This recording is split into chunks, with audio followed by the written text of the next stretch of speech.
All right, let's get right into this. We're going to be exploring a really profound, though fictional, manuscript about the life of the writer Jean Genet.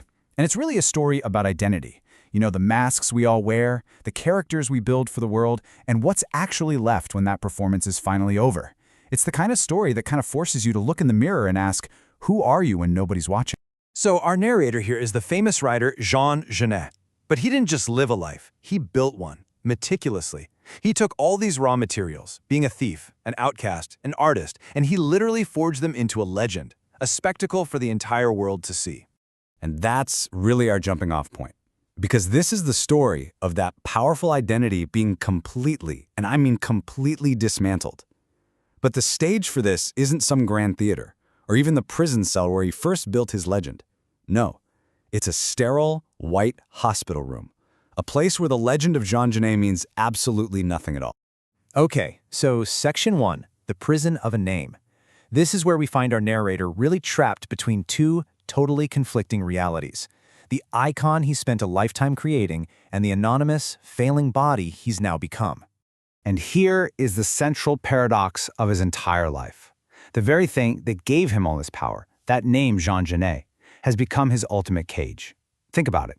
He spent his whole life performing this role, and now, even as he's dying, he can't get out. He's his own jailer. This slide just lays out that conflict perfectly. On one side, you have the legend, this icon, someone who's defined by his shocking reputation. And on the other side, you've got the reality, just a body in room 12, a no one, defined only by the tasks needed to keep it breathing. He's not an artist anymore. He's just a set of biological functions.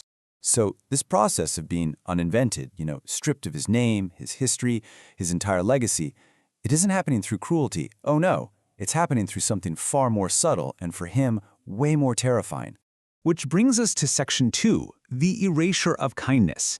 Because the weapon that's truly undoing him, the one thing that dismantles his entire life's defense, is professional, detached kindness. He thinks back to prison, right? Where the guard's cruelty at least acknowledged he existed. You were worth hating, worth destroying. But this professional kindness from the hospital staff, it's completely different. It's care without any real contact. It's just a series of tasks performed on a body. It doesn't see Jean Genet. It doesn't see a person at all. It just erases him. And this is his terror.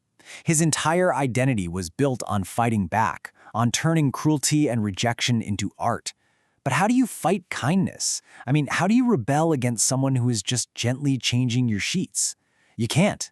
It absolutely disarms him. And then, one person comes along and just changes the whole equation. Celine, the night nurse. Her kindness isn't professional. It's authentic. She actually talks to him. She treats him like a human being. And this one simple, genuine act of care just bypasses all his defenses. It makes him vulnerable in a way no violence ever could. Section 3, visitors from a past life. So as his body gets weaker and that famous identity just dissolves, the ghosts of his past begin to arrive. And each one of them represents a different facet of the grand performance he's now leaving behind. Now these aren't just memories, they're projections of all the roles he played for other people. You've got Sartre, who saw him as a philosophical concept. You've got Cocteau, who saw him as this pure, authentic savage. Giacometti, who just saw him as an artistic subject. They all saw a version of his invention, a role he both wanted and was trapped by. And then there's Abdallah, his great love, appearing as a tightrope walker. I mean, what a perfect symbol for their beautiful, impossible, and ultimately tragic relationship. And in this vision, in this hallucination, Abdallah doesn't fall. And he offers the one thing the narrator has never, ever been able to find: forgiveness. It's this imagined grace for what he sees as his greatest failure. His inability to save the one person he truly loved. You see, this is him shedding all those layers. As he lies there dying, the audience for his life's performance gathers one last time. But they're not there to applaud. They're just there to dissolve back into memory. The show is finally ending. All right, Section 4, the final brutal inventory. We're nearing the end now, and the narrator is forced to take this stark, unflinching look at his life to figure out what was real and what was just part of the act. When a nurse holds up a mirror, he doesn't see the famous writer. He doesn't see a saint or a demon. He just sees a skull beneath his skin. This isn't some moment of spiritual insight. It's a moment of pure physical fact. He is literally being reduced to his essential biological truth.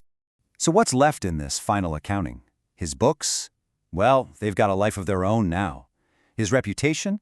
Just vapor, a rumor. The money is totally meaningless. The only things that have any weight at all are his great failure of love, Abdallah, and the simple, genuine kindness of a total stranger, Celine. It's incredible, right? His entire public legacy, everything he built, it just dissolves into nothing. In that white room, the only thing that holds any value is the smallest, most ordinary human connection. His entire value system gets turned completely upside down. And that brings us to our final section, the peace of being nothing.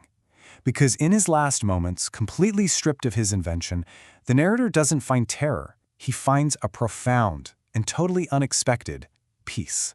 And there it is, the final confession. He admits his legendary identity was a performance, a suit of armor he built just to survive.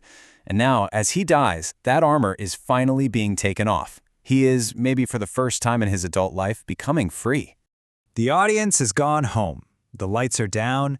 The ghosts of his past have all faded. There's nothing left to do, nothing left to be, except to just exist in these final moments. And in that quiet, in that ultimate vulnerability, he has this stunning realization. His whole life's philosophy of refusal, of pushing love away, it was all just a defense against his own deep human need for connection. And in the end, he gets it. Through the simple, unasked-for kindness of Celine the nurse, he finally receives the one thing he spent his entire life both desperately craving and violently denying: simple human recognition. He's seen not as a legend, but just as a person. And that is enough. Ultimately, this whole manuscript forces us to look at our own lives, at the identities we build for our jobs, for our friends, for social media. It leaves us with a powerful and, frankly, a deeply personal question. If all of that were stripped away, what would actually remain? When the performance ends, who are you?